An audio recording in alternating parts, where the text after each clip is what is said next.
Assalamualaikum warahmatullahi wabarakatuh.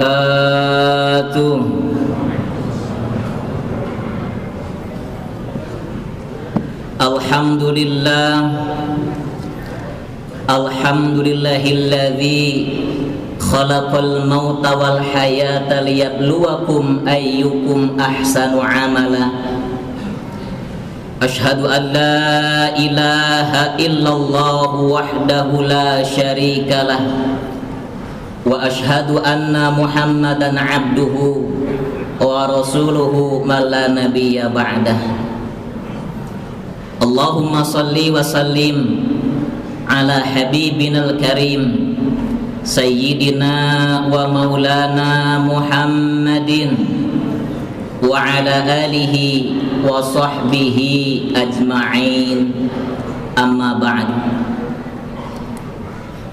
Hadirin jamaah Masjid Busda'i rahimakumullah, puji dan syukur kita panjatkan kehadirat Allah Subhanahu wa ta'ala atas nikmat yang diberikan, terutama pada hari ini kita sudah berada di saum kita yang ke-23. Hadirin telah memanfaatkan dengan qiyamul lail yang sebelumnya ada qiyamul Ramadan atau tarawih, dilanjutkan dengan qiyamul lail tadi malam, dan dilanjutkan pula dengan salat subuh berjamaah, dan duduk sejenak untuk talabul ilmi. Tentu ini adalah satu keberkahan yang teramat besar diberikan oleh Allah Subhanahu wa ta'ala. Harapan kita senantiasa mendapatkan hidayah dan taufik Allah Subhanahu wa ta'ala. Apabila kemudian kita mengistiqomahkan segala bentuk amal-amal kita, maka insya Allah semua itu akan menjadi dan terjadi diri dalam jiwa kita. Hadirin rahimakumullah, demikian juga salawat dan salam semoga Allah limpah curahkan kepada junjungan kita, paduka kita, yakni baginda Nabi Muhammad sallallahu alaihi wasallam, yang tak terlupakan semoga Allah limpah curahkan pula kepada keluarganya, karib kerabatnya, para sahabatnya, para tabi'in, dan juga atba'ut tabi'in, termasuk kita sekalian. Kalau kemudian kita runut siapa kita ini, kita itu adalah golongan dari atba'ut tabi'in, atau juga orang yang mengikuti kepada tabi'in, karena saking jauhnya kita sehingga disebut dengan kita saja. Karena kalau kita menyebut kita atba sangat jauh, menyebutnya agak susah, sehingga kita ini adalah orang yang mengikuti kepada ajaran dan juga sunnah-sunnah dari baginda Nabi Muhammad sallallahu alaihi wasallam. Hadirin jamaah Masjid Busda'i rahimakumullah, hari ini kita akan membahas satu hadis yang diriwayatkan oleh Sahal bin Sa'id dalam hadis Bukhari nomor hadis yang ke-6607, di mana baginda Nabi Muhammad SAW menyampaikan kepada kita yang intinya adalah innamal a'malu bil khawatim. Artinya kurang lebih seperti ini, sesungguhnya amal-amal kalian itu tergantung pada akhirnya. Apa yang dimaksud dengan di sini? Yang dimaksud dengan di sini adalah bahwa setiap orang itu pasti akan menemui akhir dari kehidupan ini, tanpa terkecuali. Karena manusia adalah makhluk yang sangat fana, makhluk yang lemah, makhluk yang terkena batas, sehingga bayinya pasti akan mendapati apa yang disebut dengan kematian. Maka oleh karenanya, sungguh dalam doa kita mohon kepada Allah Subhanahu wa taala agar kita diwafatkan dalam husnul khatimah. Diwafatkan dalam keadaan husnul khatimah. Ini adalah hal yang paling diharapkan, hadirin rahimakumullah. Kenapa? Karena seyogianya kalau kemudian kita melihat kepada hadis yang tadi, bahwa akhir dari kedudukan seseorang itu ditentukan pada waktu akhirnya ia seperti apa. Maka oleh karenanya, patutlah bagi kita kemudian untuk mengharap kepada Allah, berdoa kepada Allah Subhanahu wa taala agar diberikan husnul khatimah. Allahumma amitna bi husnul khatimah. Biasa doa yang kita ucapkan seperti itu. Tetapi kemudian dalam hal ini, hadirin rahimakumullah, tentu doa adalah salah satu daripada syariat atau syarat agar kita mendapatkan husnul khatimah. Tetapi lebih daripada itu perlu didukung dengan sikap dan juga perilaku kita, suluk wal mawakif. Artinya perilaku kita dan juga sikap kita dalam beragama. Di sini rahimahullah, hal yang kemudian ada yang perlu kemudian kita perhatikan dan hal yang perlu kita jauhi atau harus kita berikhtiar, berhati-hati. Apa yang pertamanya? Salah seorang ulama, Al-Hafidh Abdullah bin Alwi Al-Haddad, beliau menyampaikan seperti ini: aktsaru man yukhsa alaihi su'ul khatimah. Aku khawatirkan beberapa orang yang nanti di akhir hayatnya su'ul khatimah, wal'iyadu billah, dan berlindung kepada Allah Subhanahu wa ta'ala daripada orang yang wafat dalam keadaan su'ul khatimah ini. Siapa orang-orang yang wafat dalam keadaan su'ul khatimah ini?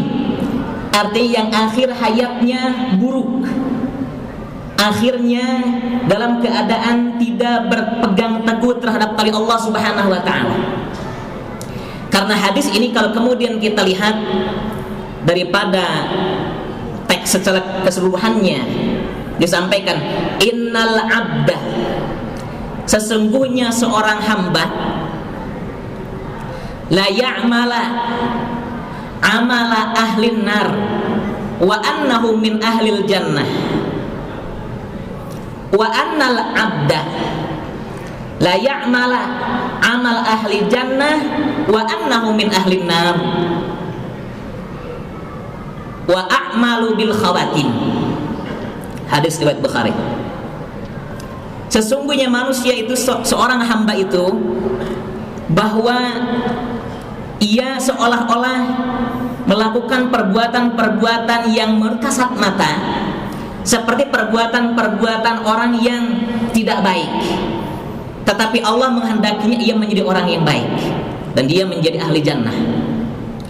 Atau juga sebaliknya, ada orang yang kemudian seorang hamba itu ditinjau secara sekilas mata melakukan perbuatan-perbuatan ahli jannah, akan tetapi kemudian ia dikehendaki menjadi ahli nar. Na'udzubillahi min dzalik. Dan sesungguhnya amal itu tergantung pada akhirnya. Maka di sini ya Allah, bagaimana agar kita mampu memelihara di akhir kita itu dalam suluk wal mawakif kita betul-betul dalam keadaan husnul khatimah. Minimal kita jauhi yang su'ul khatimahnya agar kita bisa mengambil nanti yang husnul khatimahnya. Apa yang pertamanya? Yang pertamanya kata Al-Hafidh Abdullah bin Ali Al-Haddad, yang pertamanya adalah al-mutahawwina bis-shalah. Orang yang paling dikhawatirkan ia wafat dalam keadaan su'ul khatimah ini, yang pertama adalah orang-orang yang menganggap enteng terhadap perbuatan sholat, menganggap remeh terhadap sholat. Kenapa?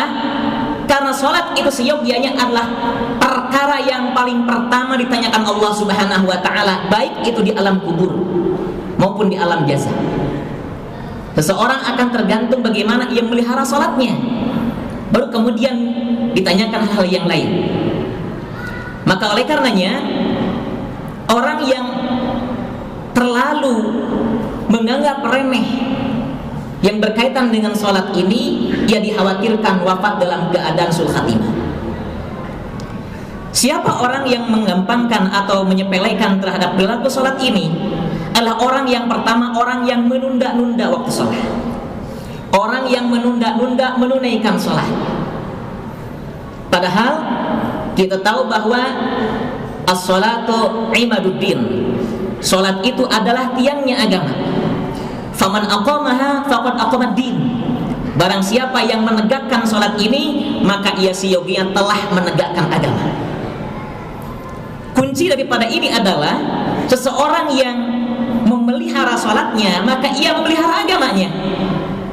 Maka tentu kemudian orang yang menganggap remeh, menunda-nunda, atau kemudian juga menelantarkan, atau kemudian juga hal-hal yang lain yang mampu menggodanya ketimbang cepat menunaikan sholat, makanya dikhawatirkan wafat dalam keadaan su'ul khatimah. Kenapa?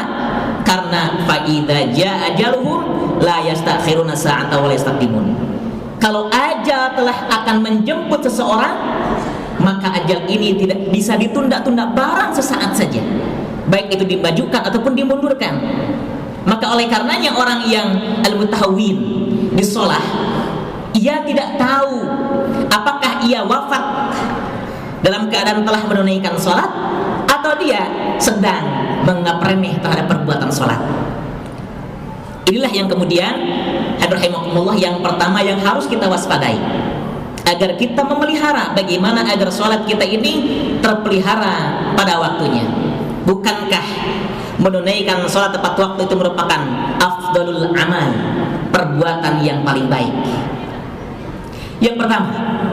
Kemudian yang kedua, kata beliau adalah al-madmun bisyarbil khamr, yaitu orang yang sudah kecanduan terhadap hal-hal yang berkaitan dengan yang memabukkan. Imma itu berbentuknya miyah, air, wa imma turab, atau berbentuk seperti debu, atau juga yang lain-lainnya. Semua hal yang memabukkan dan kemudian ia tercandui terhadap hal itu, maka ia sangat dikhawatirkan pastinya wafat dalam keadaan su'ul khatimah. Apakah khamar itu? Nabi menyampaikan kepada kita, kullu muskirin khamrun wa kullu khamrin haramun. Semua hal yang memabukkan itu adalah kelompoknya khamar, baik itu bentuknya benda cair, serbuk, atau juga hal-hal yang lain yang kemudian di situ akan mengundang seorang dalam keadaan mabuk. Semuanya termasuk pada kelompok khamar. Wa kullu khamrin haramun. Setiap yang memabukkan itu adalah haram. Qaliluhu wa kathiruhu. Baik sedikit ataupun banyaknya tetap dalam kondisi yang haram. Karena Rasul menyatakan tadi menggunakan kata kullu khamrin, ada kata kullu yang mengindikasikan terhadap bentuk secara totalitas atau kemudian disebut dengan ijma'. Itu yang kedua. Apa yang ketiganya? Yang ketiganya adalah wala'aqul walidain. Orang yang dikhawatirkan wafat dalam keadaan su'ul khatimah adalah orang-orang yang durhaka kepada kedua orang tuanya. Orang yang durhaka kepada orang tuanya, atau ketika ajal menjemput orang tuanya sedang tidak ridha. Na'udzubillah, thumma na'udzubillahi min dzalik. Karena ridha Allah fi ridhal walidain wa sukhtullah fi sukhtil walidain. Ridhonya Allah itu terdapat pada ridhonya orang tua. Demikian juga sebaliknya, murkanya Allah terdapat pada murkanya kedua orang tua. Oleh karenanya maka orang yang akul walidain, orang yang durhaka kepada orang tua, dan pada waktu itu sedang tidak ada ridha dari kedua orang tuanya, kemudian malaikat menjemputnya. Na'udzubillah, tsumma na'udzubillah. Bukankah kita pernah mendengar bagaimana cerita Wahsy yang kemudian akhir hayatnya begitu berat dia hadapi karena dia mendapatkan murka dari kedua orang tuanya, murka dari orang tuanya. Dan kemudian juga, bukankah Allah menyampaikan kepada kita, wa wassaynal insana biwalidayhi husna, aku wasiatkan kepada kalian agar kalian berbuat baik kepada kedua orang tua. Ini adalah hal-hal yang kemudian harus kita perhatikan, karena tidak ada manusia satupun yang berada di muka bumi ini kecuali semuanya punya kedua orang tua. Illa mungkin yang pertama adalah Nabi Adam alaihissalam, di mana beliau dengan kalimat Allah Subhanahu wa taala kun fayakun, beliau langsung jadi. Tetapi kita semua tidak ada yang lahir dari batu. Kita semua lahir dari rahim orang tua, dan ada yang kemudian di situ sering mendoakan kita. Siapa? Yakni bapak kita. Bapak kita membesarkan semangat kita. Bapak kita memberikan motivasi terhadap kita. Bapak kita mengajarkan disiplin kepada kita. Bapak kita mengajarkan bagaimana agar kita memiliki rasa hormat kepada orang lain. Demikian juga ibu kita sebagai madrasatul ula, sebagai madrasah yang paling awal, basic education for us, sebagai pendidikan yang paling dasar bagi kita itu adalah dari ibu kita. Maka oleh karenanya kalau kemudian dalam hal ini kita durhaka kepada kedua orang tua, dikhawatirkan ia wafat dalam keadaan su'ul khatimah.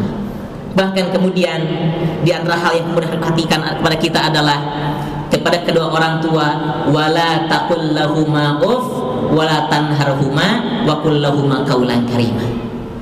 Janganlah kalian kepada orang tua mengatakan mengatakan tidak mau, mengatakan enggan, embung, alim, hoream, dan yang lain-lain. Dan itu adalah Al-Quran secara mantuk mengatakan seperti itu. Wala taqul lahuma uff. Janganlah kalian mengatakan kepada keduanya dengan kata-kata uff. Al-Quran menyebutkan secara spesifik, mengatakan saja, gak mau saja, mengatakan alim saja, itu sudah berbuat dosa. Apalagi mafhum muwafaqatnya lebih daripada perbuatan itu kepada kedua orang tua, maka baginya akan mendapati kedurhakaan dari kedua orang tua. Ini hadirin rahimakumullah. Maka momen bulan Ramadan ini adalah bulan memperbaiki kita. Jangan sampai kedua orang tua kita sakit hati gara-gara kita, hanya gara masalah yang sepele, hanya gara-gara kemudian kita diundang untuk datang kepadanya, kemudian kita lantas terlalu memperhatikan terhadap hal yang lain, maka kemudian kita memperhatikan terhadap hal yang itu ketimbang kedua orang tua kita, dan orang tua kita hatinya tergores karena keengganan kita atas undangannya. Ini yang dikhawatirkan. Maka momen biasanya alhamdulillah, khususnya masyarakat Jawa Barat, umumnya Indonesia ini, kalau datang akhir Ramadan, datang Lebaran, kita berbondong-bondong untuk mudik, menemui kedua orang tua kita, mengucapkan salam, bermusafahah, mohon doa, dan yang lain-lain. Tapi ada kadang muncul hal yang ironi. Apa yang ironi? Anaknya datang dari kota, hanya membawa satu botol Orson. Pulanglah ia ke kota, semua punya orang tua dibawa. Berasnya dibawa, balong dibedahkan, ayam dipencit, entok dibawa. Anaknya pulang ke kampungnya hanya membawa satu botol Orson ditambah dengan satu biskuit. Disinilah karena kasih sayang orang tua itu tidak akan pernah lepas selama-lamanya. Kemudian apa yang berikutnya? Yang berikutnya, orang yang dikhawatirkan wafat dalam keadaan su'ul khatimah adalah al-muta'addi lil muslimin. Orang-orang yang senang menyakiti sesama muslim, orang yang senang membuat gaduh, orang yang senang membuat ketidaknyamanan dari sesama muslim yang lainnya. Kenapa? Karena disitulah seyogyanya sesama kita itu adalah saudara. saudara yang tak terpisahkan karena agama. Bukankah dikatakan al-muslimu man salimal muslimuna bilisanihi wa yadihi?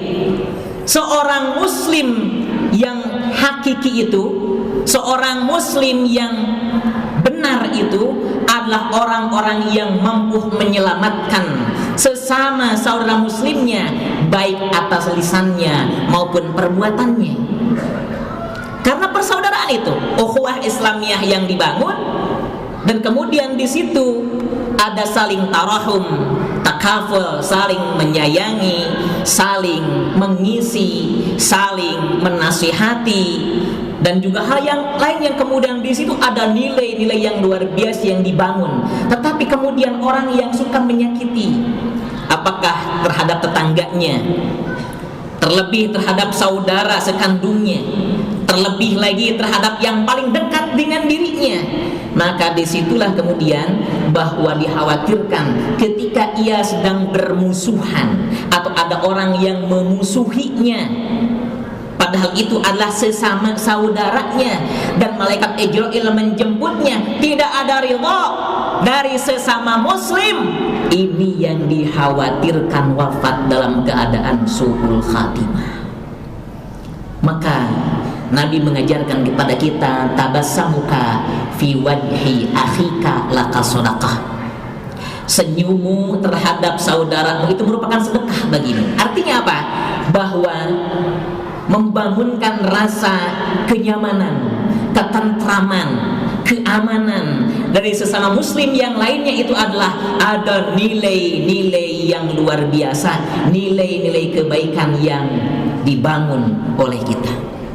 Dan kemudian yang terakhirnya adalah yakni al-mubqiyat bil kabair, yakni orang-orang yang terlalu terbiasa dengan melakukan dosa-dosa besar. Ini dikhawatirkan wafatnya su'ul khatimah, mati ketika sedang mencuri, mati ketika dia sedang melakukan perbuatan-perbuatan maksiat yang disebut dosa besar, mati sedang berzina, mati dan yang lain-lain. Ini walladzi lam yatubu ilallahi fi akhirih, yang kemudian ia tidak taubat di akhirnya. Inilah orang-orang yang kemudian dikhawatirkan wafat dalam keadaan su'ul khatimah.